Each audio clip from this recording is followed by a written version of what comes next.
Okay, so here we go. So we are working on part 3 of a 6-part series. First part was the introduction. If you didn't see it, go back and watch it. Second part was talking about the first component. And what is the first component? So when we use this inner alchemy practice of creating tranquility and clarity to access the constant, we don't want to get there by accident. When we talk about meditation, it's about dropping into now, having the skillful means in which there's no future, no past, just now. And what we have found is there's 2 ways to get there.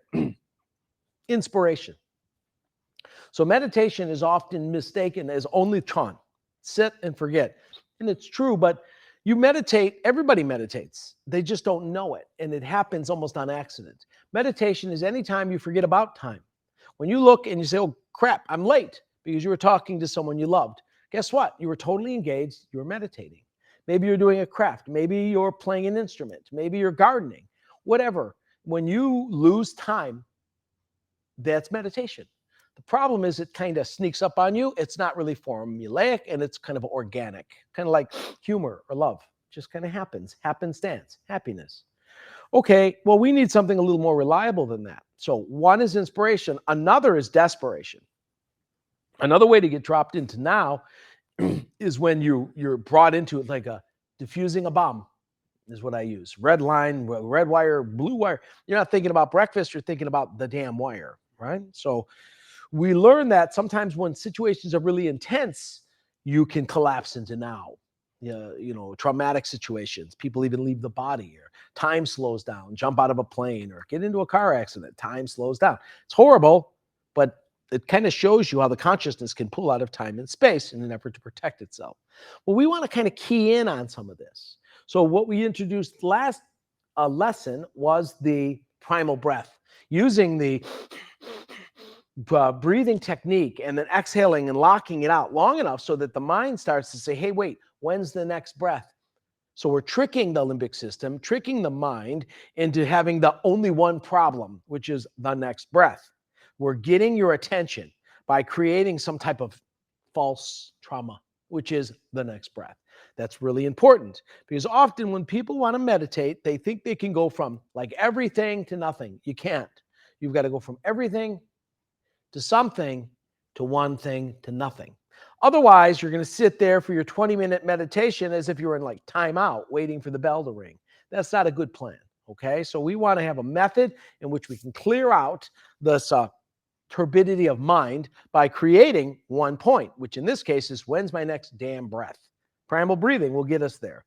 Again, take a look at that lesson number 2 to go through how to access that state of now and all of the many benefits. Next lesson, this one. So we clear the mind, and the next is regulate the emotions. How do we regulate the emotions? The emotions are directly connected to the breath. When it's happy, you laugh. When it's sad, you cry. When you're disgusted, you go, pff. You can tell where someone's standing just by tracking their breath. If you want to control your emotional state, control your breath. So we're going to clear the mind with our primal breath, right? That's the first step when we do our seated meditation. And then the next thing we work on is what we call box breathing. And most of us are familiar with box breathing, where you're going to measure and regulate the breath. So you're going to inhale for 4 seconds. We hold the breath for 4 seconds. We exhale for 4 seconds. We lock the breath out for 4 seconds. And that's what we call box breathing. It's a regular breath in which we're controlling the inhale and exhale. When you're in the emotional state, the breath becomes very rapid and irregular. If the yang energy is needed, you're going to inhale longer than you exhale. If the yin energy is needed, you're going to exhale longer than you inhale. You start to get tired. So what we want to do is regulate it and also focus the mind on that one breath. And it's a very powerful method to actively regulate your emotional state. So if like you're upset or whatever the case is, you can go in there and flip the button and use the box breathing to control your emotional states. Now, there's many ways to do it. So let's give it a try so we can start working on it. So this is a tutorial. Then you go back And when we're done with all of these classes, we'll take you through the whole process so that you can follow right through. But today we're learning the inner, let's say, components of this methodology. So from here, we already did our 3 sipping. Whenever we do our breath work, we're going to activate or clear the lungs. So we use a 3 sipping method, and I would recommend doing this all the time. So the first thing we do is we inhale to the navel, then to the sternum, then to the collarbones. So you feel like the whole body is expanded. Then when we exhale, we pull the belly button in. We exhale, we pull up the pelvic floor. We exhale, we empty the lungs completely. Inhale to the navel, sternum, collarbones. Fill it up, expand. Remember the inner smile. Relax the face. Exhale, pull in the navel. Exhale, pull up the pelvic floor. Exhale completely. Let's do one last one. Inhale to the navel, sternum, collarbones. Exhale, draw it in. Pull it up. Empty it out. So now we got like everything going because we actually hold a lot of stagnant chi in the lungs because we don't really exhale enough. Exhaling is actually more important than inhaling. So we got to exhale completely and thoroughly. So we did our 3 sipping method. Now, box breathing. There's a bunch of ways we can do this. Let's start off with the most basic. I'll take you through a couple sets, okay? So just relax the body, seal the 5 senses, right? We set ourselves up. We did our 3 sipping. Shoulders are relaxed, chin is slightly down. We already talked about how to set up our seated posture. The eyes are barely open, no eyes. So just open enough to let light in, but not open enough to identify anything in the room. Whatever we look at stimulates thought. Enough light to burn the forehead screen. So the eyes are looking at white. No images, no eyes, no tongue. The tongue is on the roof of the mouth. You're not speaking. Don't drop the tongue. Inhale, tongue on the roof of the mouth. Exhale, drop the tongue. No speech, no internal dialogue. No eyes, no tongue, no mouth. Corners of the mouth reaching for the earlobes. No movement, micro movement of the small muscles in the face. No movement of the whole body. The body sits like a stone. No eyes, no nose, no mouth. No nose regulating the breath. No random breathing. And then finally, no ears. If you do this long enough, the sense of hearing will disappear because of the total focus. Seal the 5 senses to open the 6th sense, and all your work is done. So we're set up. Now let's begin. We're going to, either through the nose or mouth, begin to inhale, hold, exhale. Lock the breath out. In, hold, out, lock. In, hold,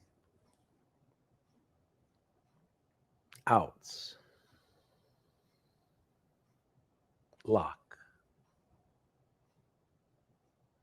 In, hold, out, and lock. So that's the general idea. Now, some comments. All right. We did 4 seconds. I just listened to the clock. You can use tempo block and bell, timers, whatever you'd like, but often you can do it. The best way, though, is if we did our primal breath and we locked it out and we did all that work, the heart, you'll hear your heart, you'll feel your heart, use your heart. That's the best metronome. Yeah. So, and we're also getting used to listening to our own organs, checking in into our own body.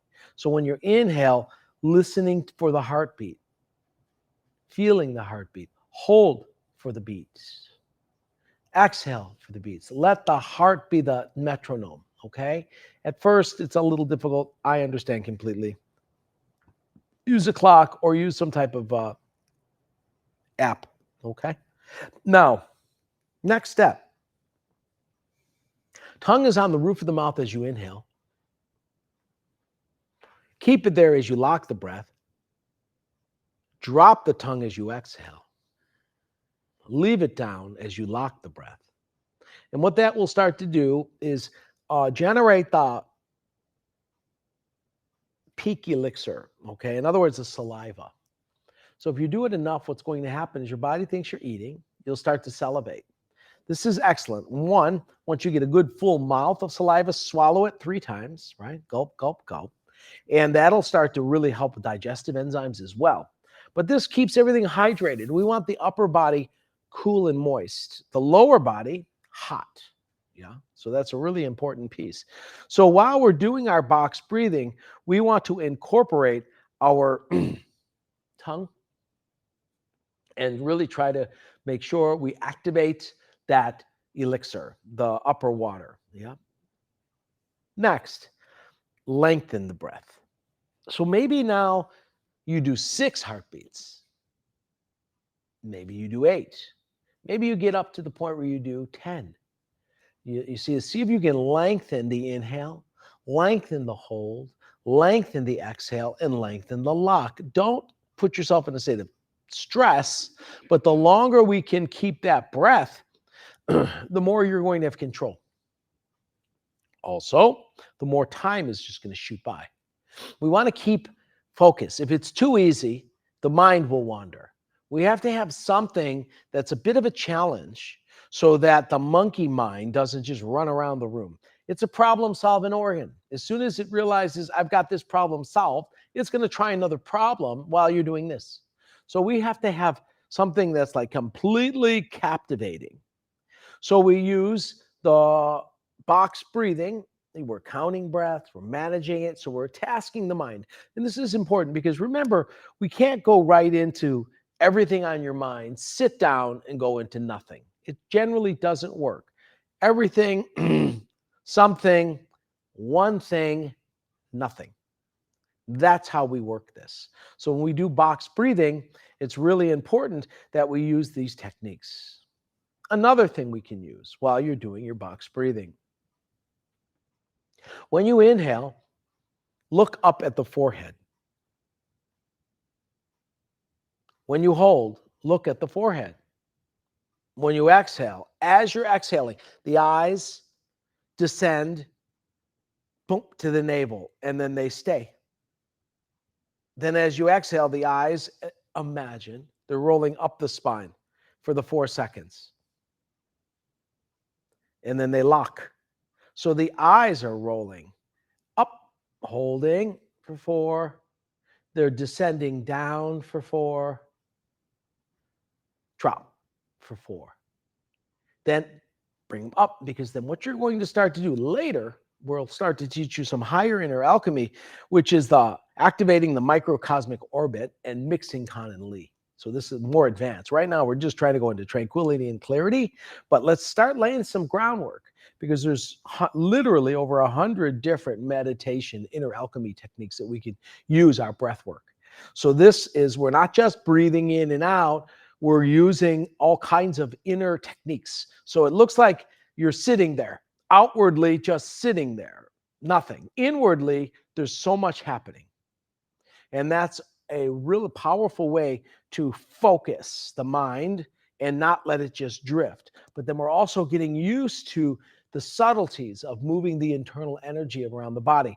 The more you do this, and we'll go into this in the more advanced practices, but you'll actually start to feel the energy tingling, holding. You'll feel the water dropping. Yeah. So you'll actually become really aware of your internal system. And we're turning our consciousness around. Because basically what happens is our senses go out. They're information gathering, devices. I see something, I hear something, oh, I smell something, oh, I taste something, I feel something. But it's all outward. We're gathering data, and often random unwanted data, and we're storing it in our cellular memory. It's kind of a mess. So we're always gathering, like sticky. It's just sticky. Everything's sticking to us and staying in us. So it's like, yeah, how about this? Let's become more aware of these senses, and let's take it a step further, and let's turn the senses around. Let's not be so aware of what's going on outside.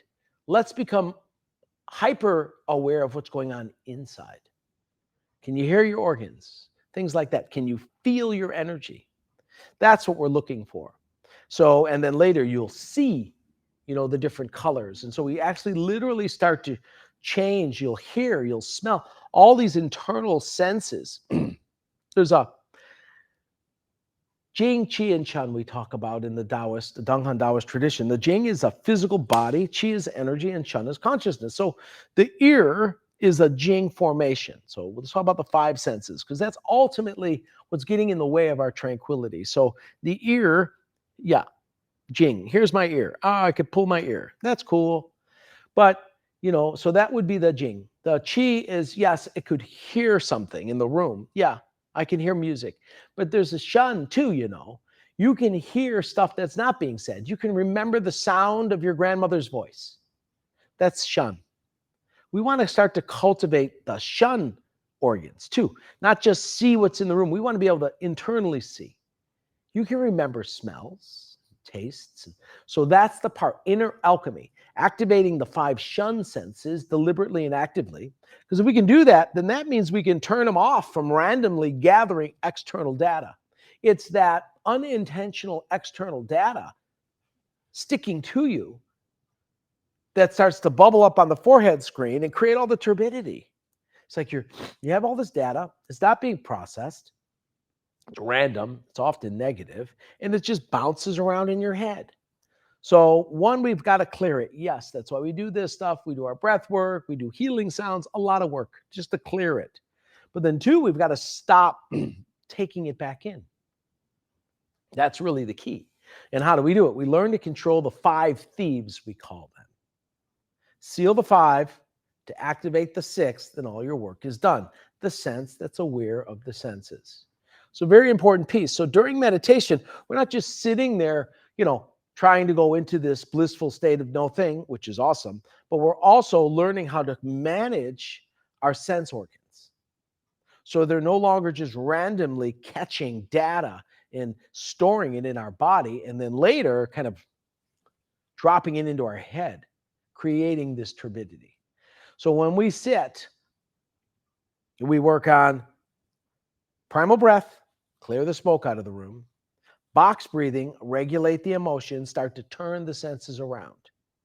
And then the next step will be stone breathing, and we'll talk about that in the next lesson. But right now, I want to make sure we get these steps nice and clear, because once we get all of these steps in order, the first, learning how to meditate, is more than just sitting and forgetting. There's some techniques.